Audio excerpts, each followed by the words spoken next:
Before generating the floor framing, we must first draw the floor area.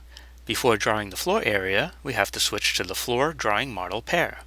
So I'll go to Open Drawing Model Pair, and I'm going to select the first level deck layout. Here we see a reference drawing of our wall layout, and we can use that as a guide to add the floor to the 2D layout, or we can switch to the 3D model and use the walls as the guide for adding the floor right to the 3D model. I'm going to select Floor, and I'll hit the Default Floor button in the Floor Selection dialog. This will automatically select the floor system that we have as our default floor in the 3D Levels interface. So this floor is our 2x10 framed floor with a 3/4 inch plywood.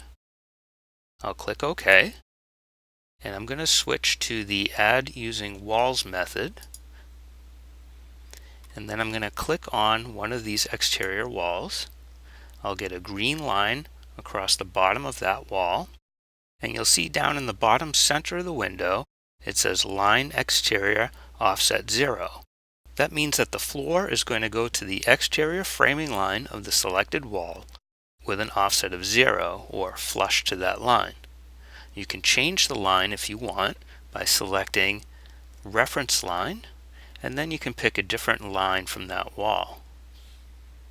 You can also change the offset value by clicking the Offset from Reference Line button and entering a value. I'm going to keep the exterior framing line with an offset of 0, and then select the next exterior wall in the wall chain, or you can click Linked Walls, which will automatically find all the walls around the wall chain. Then hit Confirm. Then I'm going to hit Escape to end the function.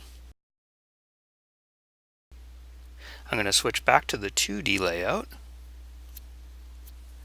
and now we can add a hole to the floor area for the stairwell. So I'm going to select the floor, then right click and select Create Hole.